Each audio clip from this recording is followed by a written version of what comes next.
1 Coríntios 11, do 23 ao 26, é um texto bastante conhecido da gente. Para a nossa meditação nessa hora, Paulo escreve aos irmãos de Corinto: porque eu recebi do Senhor o que também vos entreguei, que o Senhor Jesus, na noite em que foi traído, tomou o pão, e tendo dado graças, o partiu e disse: isto é o meu corpo, que é dado por vós. Fazei isso em memória de mim. Por semelhante modo, depois de haver ceado, tomou também o cálice, dizendo: este cálice é a nova aliança no meu sangue. Fazei isso todas as vezes que o beberdes em memória de mim. Porque todas as vezes que comerdes este pão e beberdes o cálice, anunciais a morte do Senhor, até que Ele venha. Amém. Vamos orar mais uma vez? Pai, nós pedimos a iluminação do Teu Santo Espírito nessa hora. Fala ao nosso coração, Senhor, que a Tua palavra encontre no nosso coração terra fértil, que ela cresça, que ela multiplique a 100 por 1. Assim nós oramos em nome de Jesus. Amém. Amém. Essas palavras de Paulo provavelmente são as mais antigos relatos sobre a morte e a ressurreição de Jesus e a noite que ele foi traído. Porque você pode dizer: Gisele, mas os evangelhos? Então, as palavras de Paulo, elas são mais antigas que o evangelho. Os evangelhos foram escritos depois, provavelmente, dessas cartas de Paulo. Então, esses relatos que Paulo nos traz nessa carta ao Coríntios, essa admoestação, eram tão verdadeiras na sua época quanto são hoje para nós. São os relatos mais fidedignos, provavelmente, que nós temos da noite em que Cristo realizou uma nova aliança com a humanidade. Uma nova aliança realizada no seu nome, no seu sangue. E todas as que nós nos reunimos então para celebrar a ceia do Senhor, nós trazemos à memória o que Cristo fez por nós. Cristo se doou em nosso favor. Nós que uma vez estávamos com os nossos relacionamentos rompidos com Deus por causa do pecado, vide lá em Gênesis, Cristo agora vem e realiza essa nova aliança para que nós pudéssemos ter de novo vida eterna e para que nós pudéssemos ter um relacionamento então verdadeiro e genuíno com Deus Pai. E Jesus é aquele que media esse relacionamento. A palavra nos diz que não há outro mediador diante de Deus Pai e o ser humano do que Jesus Cristo. Só existe Ele, é o único. E diante então dessa verdade, nós temos algumas reflexões simples para nós pensarmos quando nós celebramos a comunhão então que nós temos em Cristo no corpo e no sangue. Hoje que nós finalizamos essa estação da criação, nós estamos falando desde setembro sobre vida eterna e como Deus também ama a sua criação e como Ele nos ama. E hoje nós encerramos com a ceia do Senhor trazendo essa memória. Primeiro nós trazemos aqui uma reflexão espiritual. Quando nós olhamos para esse texto, para o sacrifício de Jesus, nós temos uma realidade. Primeiro, é impossível nós participarmos da ceia do Senhor e ignorar o sacrifício de Cristo. Não aceitar e entender a sua divindade. Não dá. Se nós participamos dessa ceia, nós precisamos ter isso em mente. Nós precisamos pensar que Cristo renunciou tudo o que Ele tinha e era para estar nessa terra. A palavra nos diz que Ele se esvaziou de si mesmo. A palavra nos diz que Deus é um Deus criador. Jesus é Deus. Sendo Deus, estava lá na criação. É o que a gente chama de trindade. Não existe essa palavra na Bíblia. Mas nós, teologicamente, a partir de estudos, entendemos que Deus é um, sendo três pessoas. Pai, Filho e Espírito Santo. Sendo assim, Jesus é o Criador de todas as coisas também. Sendo assim, quando Ele vem à terra, Ele se esvazia do poder que Ele tinha no céu. Sendo assim, se tornando ser humano como nós, Ele se esvazia da sua presença no céu. E vem ser presença aqui. Se você pensar em tudo que Cristo sofreu como ser humano, toda rejeição pessoal, todo abandono, toda dor física, toda tortura, uma morte brutal na cruz, ele não precisava disso. Eu sempre falo, ele poderia ir lá no céu e falar, eu quero salvar toda a humanidade, pronto. Mas não. A palavra diz que para salvar a vida sempre tem que ter derramamento de sangue. E Cristo derrama o seu sangue uma única e exclusiva vez, de forma definitiva, para que nós pudéssemos ter vida com Deus. Então, quando a gente pensa nisso tudo, traz a memória para a gente Romanos 5,8, que diz, mas Deus prova o seu amor para conosco em que, quando éramos ainda pecadores, Cristo morreu por nós. Antes da gente pensar, né? Como a gente tem visto na escola bíblica, antes dele nos eleger, de nós pensarmos em sermos eleitos, de conhecermos, antes de tudo isso, lá na fundação do mundo, ele pensou em nós, ele nos amou. E nós viemos então, cada um no seu tempo, vamos pensar no seu ano, na sua família, na sua realidade. Estamos nós aqui hoje, que professamos essa fé. Então, Cristo sofreu e morreu para que você e eu pudéssemos ter vida eterna, um relacionamento real com Deus Pai e também um relacionamento real com o nosso próximo, com quem está do nosso lado. Aqui nesse momento, na nossa casa, no nosso trabalho, aonde nós estivermos. Então, precisamos a partir dessa realidade então olhar também para a nossa vida pessoal, no nosso coração, já que Cristo então morreu por mim, Ele transformou a minha vida, e aí eu pergunto para você, Ele continua transformando a sua vida? Porque nós caminhamos dias após dias o quê? Agora, uma vez salvos, buscando ser como Ele é, perfeitos, dia após dia buscando sermos como Cristo é. E aí dentro disso, nós estamos permitindo que Ele transforme a nossa vida. Ele tem confrontado a nossa realidade, tem nos incomodado quando a gente olha a palavra, a gente lê, a gente ora, porque é um constante transformar. Não é, aceitei Jesus uma vez e pronto. Não, Cristo tem transformado, precisa estar nos transformando, nos incomodando, gerando em nós tristeza de arrependimento, mudança de atitude, porque todas as vezes que a gente vem aqui celebrar, a gente também faz um autoexame.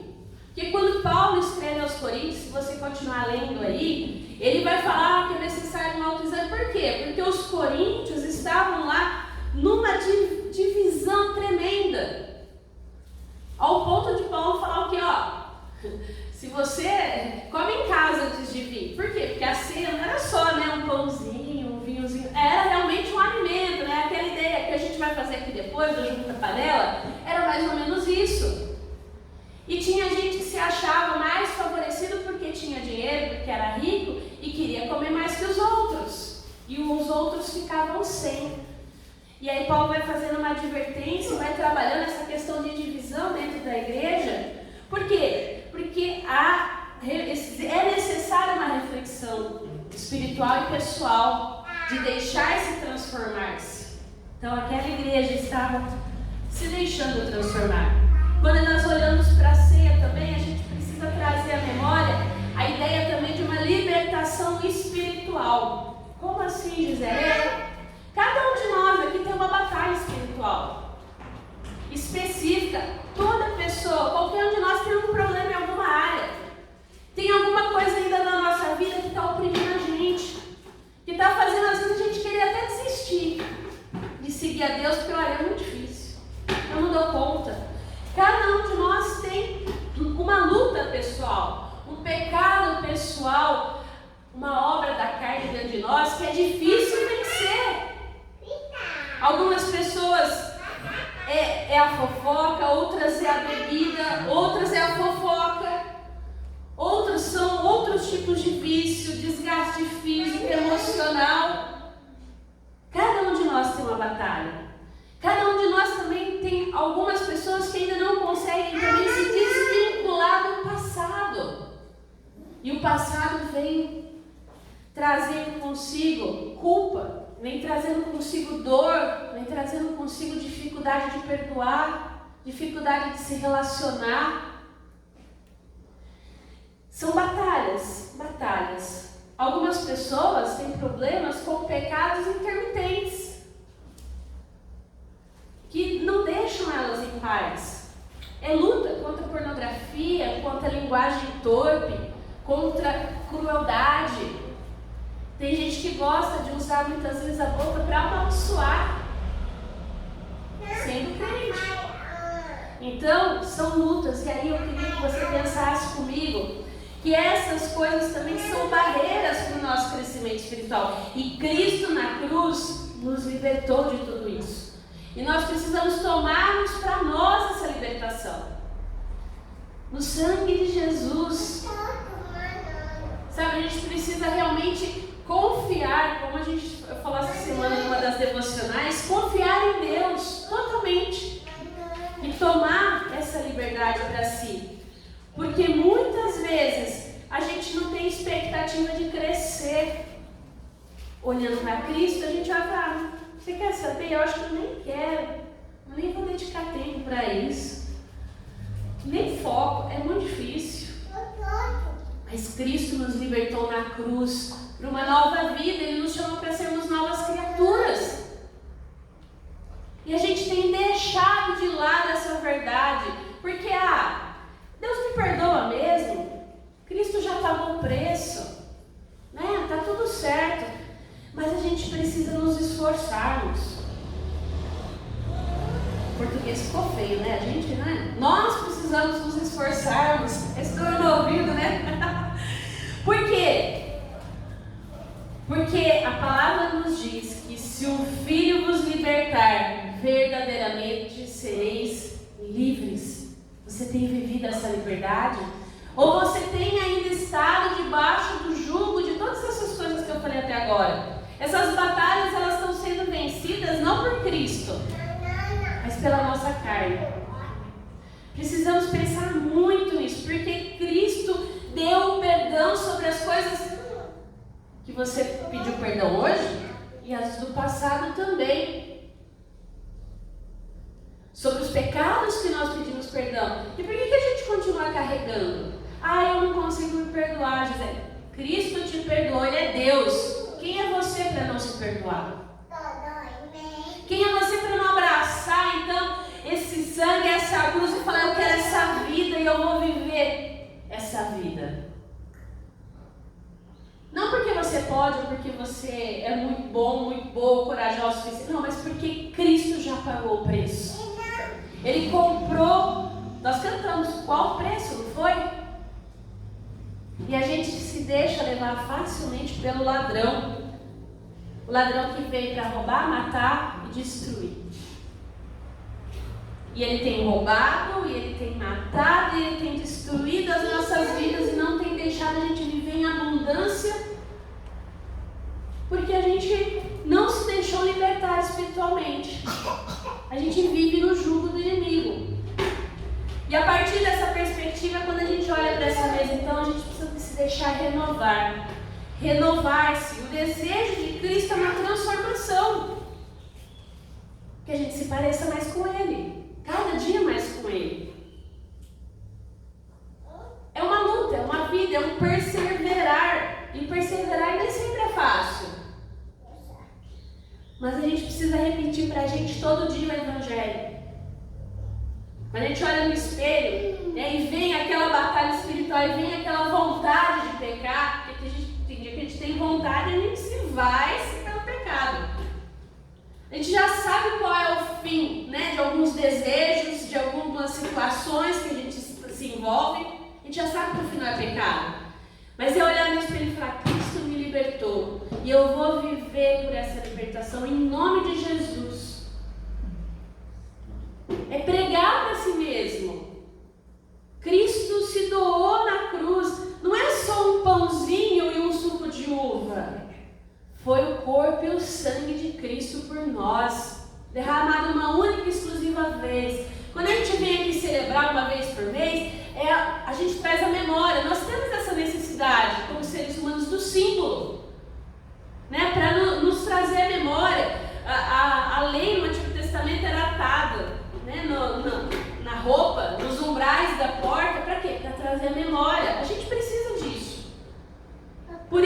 quando Paulo escreve aos Coríntios, ele vem, olha aqui, a gente precisa disso. Ó, eu estou dando para vocês o que eu recebi. Foi passado para mim. Essa é a nossa tradição como cristãos, e a nossa desejo é que outras pessoas que também precisam de libertação, que também precisam de Cristo, sentem em volta dessa mesa. Estejam conosco participando dessa mesa de libertação, dessa mesa de renovação. 2 Pedro 1, de 3 a 4, diz assim: visto como, pelo seu divino poder, nos têm sido doadas todas as coisas, que conduzem à vida e à piedade, pelo conhecimento completo daquele que nos chamou para a sua própria glória e virtude. Ele nos chamou, pelas quais nos têm sido doadas as suas preciosas e muito grandes promessas, para que por elas vos torneis co-participantes da natureza divina, livrando-vos da corrupção das paixões que há no mundo. Nós não estamos sozinhos nessa luta. Cristo está conosco todos os dias, até a consumação dos séculos. Quando a gente participa da ceia, a gente realiza aqui uma coisa muito interessante. A gente traz o passado que Cristo fez por nós e a gente traz o futuro que Ele fará. A palavra nos diz que Ele irá nos renovar espiritualmente, restaurará os nossos corpos corruptíveis em corpos corruptíveis, e nós vamos viver para sempre com Ele, louvando e bendizendo o seu nome, certo? É isso que a gente vê lá em Apocalipse 22. Como diria o Billy Graham, eu li o último capítulo da Bíblia, eu sei o que vai acontecer, você sabe? A promessa é do quê? De vitória estarão com Cristo. Quando a gente celebra a ceia, a gente traz o passado e a gente traz o futuro para o presente.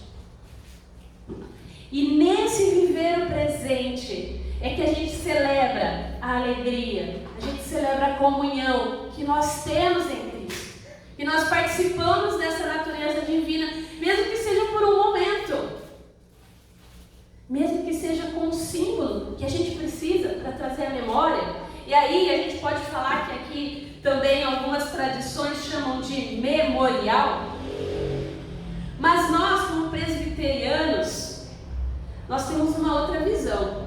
Essa ceia não é só um memorial do passado, mas também esse corpo e esse sangue não são pão e vinho de verdade, são símbolos.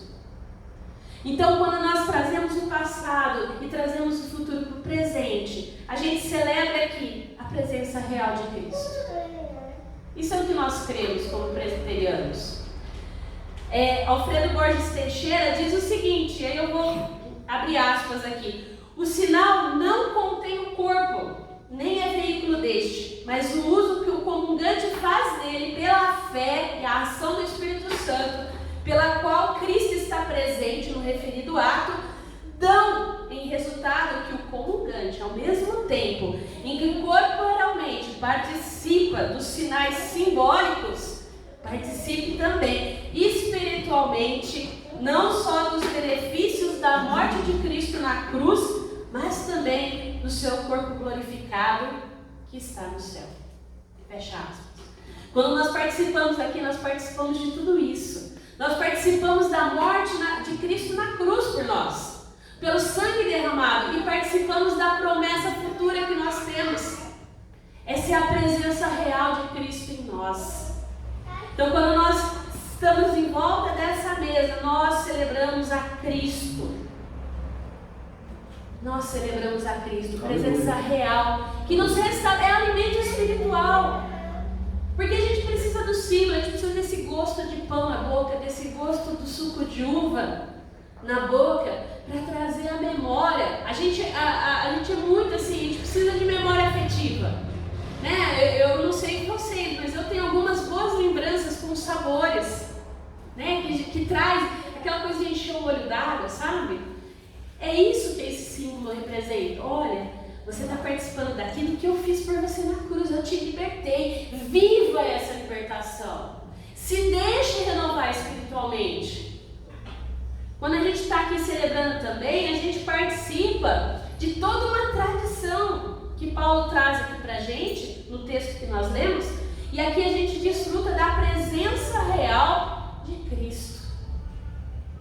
É um momento de alegria. Por isso também que a gente, como presbiterianos independentes, a gente entrega a ceia para as crianças batizadas. Porque elas já fazem parte também, através do batismo, do corpo de Cristo. Elas podem desfrutar também dessa presença. A mesa é do Senhor, a mesa não é do pastor ou da pastora. Por isso que aquele que se aproxima da mesa, porque às vezes pergunta assim, então qualquer um pode receber? A mesa é de Cristo. E Ele se doou por nós. E Ele nos diz que, uma vez crendo nessa verdade, nós somos chamados em filhos e filhas de Deus. Então, toda vez que a gente celebrar, que você possa trazer isso para você. E aí vale a gente refletir, né? Eu gostaria de deixar algumas perguntas de reflexão. Como eu sempre falo, né? Eu gosto de trazer mais perguntas que resposta. O pessoal fica doido, mas a gente precisa desse combustível para refletir. Porque o Espírito Santo, que nos selou, ele diz ao nosso espírito que somos filhos de Deus e nos dá o discernimento e a inteligência para a gente entender, para a gente saber das coisas dele. Então eu gostaria de deixar 3 perguntas. Você tem refletido adequadamente, e aí adequadamente é pensando mesmo na morte de Cristo, no dom da graça dele na sua vida? Segundo, você já experimentou a libertação espiritual e a liberdade em Cristo? Totalmente, plenamente? E por último, você tem uma necessidade de renovação espiritual? Eu tenho, todo dia. E a mesa é esse momento de nós nos renovarmos espiritualmente. É um dos meios de graça que Deus nos dá. Não é o único. Se você orar, se você ler a palavra, você pode desfrutar também da graça de Deus. Esse é um dos deixado pelo próprio Cristo, para que a gente possa ser renovado. O pão e o vinho representam para nós o corpo e o sangue de Cristo, o sacrifício pela humanidade. Nós trazemos aqui à memória a aliança que Cristo fez no seu corpo e no seu sangue.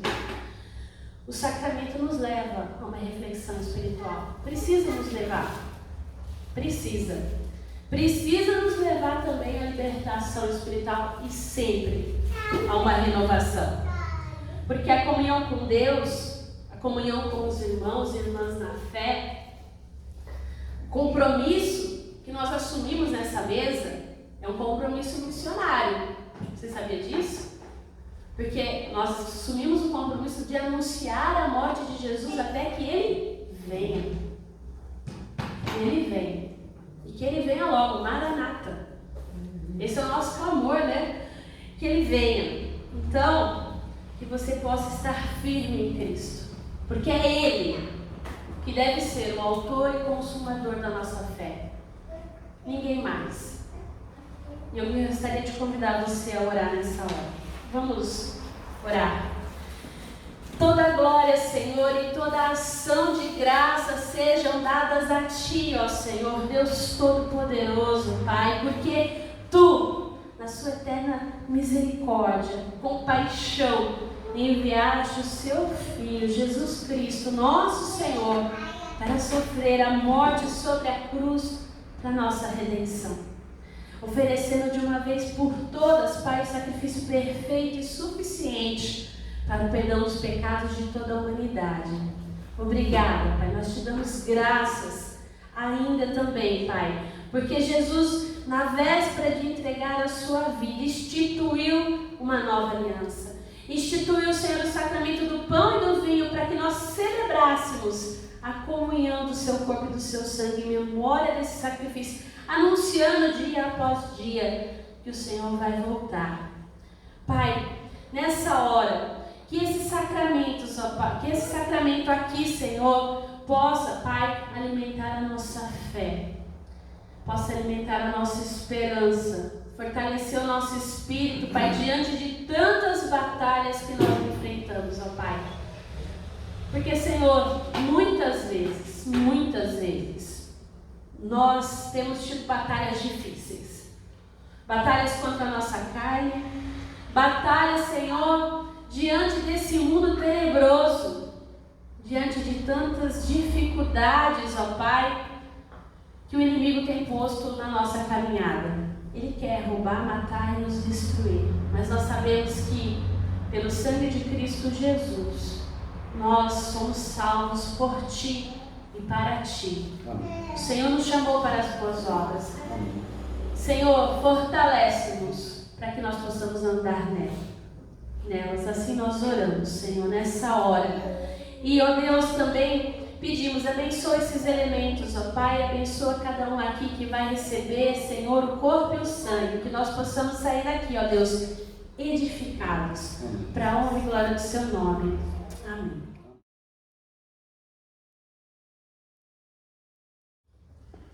E aqui eu gostaria de repetir novamente as palavras de Paulo, porque eu recebi do Senhor o que também vos entreguei, que Jesus, na noite que foi traído, tomou o pão, partiu, deu graças e disse aos seus discípulos para que comesse dele, que esse era o corpo dado em favor de nós.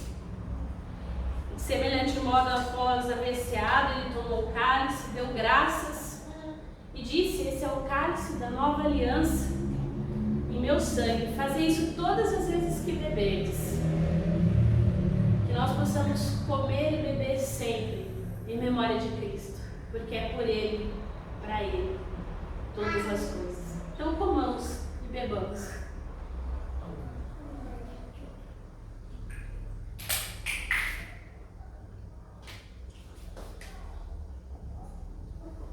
Você pode ficar em pé? Celebramos, ó Deus, ó Pai, a memória de Jesus Cristo, a sua paixão que nos salva, a sua gloriosa ressurreição e a sua ascensão aos céus, enquanto nós esperamos a sua vinda, Pai. Nós nos oferecemos, ó Pai, ação de graças, te bendizemos graças nessa hora, Pai, porque esse é o mistério da nossa fé, Senhor. O motivo da nossa esperança é que todas as vezes que nós comemos e que nós bebemos, nós anunciamos a sua morte e a sua ressurreição, até que tu venhas. Vem, Senhor Jesus. Venha sobre o nosso mundo. Nós precisamos de Ti. Colocamos diante de Ti nessa hora, Pai, as necessidades da Tua comunidade, Pai. Clamamos em nome de Jesus. Seja sobre os nossos doentes. Pedimos nessa hora, Senhor, pela mãe da Sara e do Sidney, ó Pai, a dona Aparecida que está internada, Senhor. Pai, em nome de Jesus, restaura a saúde dela, fortalece os filhos, ó Pai. Nós pedimos, ó Deus, em nome de Jesus, pedimos também pela saúde da dona Heloína e do seu Pedro, ó Pai. Fortalece também esses filhos que têm sofrido, ó Pai, as dores da idade avançada, ó Deus. Fortalece eles. Amém. Nessa hora, e também os seus filhos, parentes, cuidadores, ó Pai, para louvor da Tua glória. Amém. Também pedimos a Deus por essa igreja, por cada um que aqui está, Senhor. Pai, em nome de Jesus, o Senhor conhece a batalha de cada um, Senhor. A dificuldade, os tropeços, ó Pai. E clamamos nessa hora, Pai. Fortalece os Teus filhos e filhas, ó Deus. Renova espiritualmente, Pai, cada um que aqui está, Senhor. Que através da vida de cada um que aqui está, suas famílias também possam ser abençoadas e redimidas para a honra e glória do Teu santo e bendito nome, Pai. Pedimos, Senhor, também pelos nossos igrejas parceiras, ó Pai, pela Catedral Evangélica, pedimos pela Igreja de Araraquara, pedimos pela Secretaria de Evangelização. Abençoe, Senhor, cada pessoa envolvida, ó Deus, através dessas instituições, ó Deus, para que essas instituições abençoam também pessoas, ó Deus. Nós louvamos nessa hora o Teu santo e bendito nome. E tudo mais, ó Pai, que pedimos e necessitamos, e aqui não colocamos de forma verbalizada, colocamos, ó Pai, com o nosso coração contrito diante de Ti. Obrigada, Senhor. Nós Te rendemos graças também, Pai, de uma forma especial nessa manhã. pelo resultado dos exames da Alzira, Senhor. Obrigada, Pai. E pedimos que o Senhor abençoe o médico que amanhã vai visualizar esses exames, que ele possa traçar uma boa conduta, ó Deus, para que a nossa irmã fique livre de todas as dores, ó Pai, em nome de Jesus. Amém. Nós te bendizemos, nós te adoramos, ó Pai, porque o Senhor é poderoso para fazer muito mais do que nós pedimos ou pensamos. Por isso clamamos, Pai, envia trabalhadores para essa seara. Fortalece a tua igreja aqui em São Carlos, que nós sejamos luz aqui onde nós estamos. Abençoa, Pai, também o nosso Junta Panela agora após o culto, que seja um momento de comunhão, que nós possamos ser nos edificados no convívio comunitário. Oramos a Ti nessa hora, em nome de Jesus, a oração que ensinaste a nós. Pai nosso, que estás nos céus, santificado seja o Teu nome. Venha o Teu reino, seja feita a Tua vontade, assim na terra como nos céus. O pão nosso de cada dia nos dai hoje. Perdoa as nossas dívidas, assim como nós perdoamos aos nossos devedores. E não nos deixes cair em tentação, mas livra-nos do mal. Pois Teu é o reino, o poder e a glória para sempre. Amém. Irmãos e irmãs, o Senhor te abençoe e te guarde. O Senhor faça resplandecer o rosto sobre ti e tenha misericórdia de ti. O Senhor sobre ti levante o rosto e te dê a paz. Assim abençoa-te Deus Pai, Filho e Espírito Santo. Amém. Amém. Nós possamos ficar em paz e termos comunhão em nome de Jesus. Amém.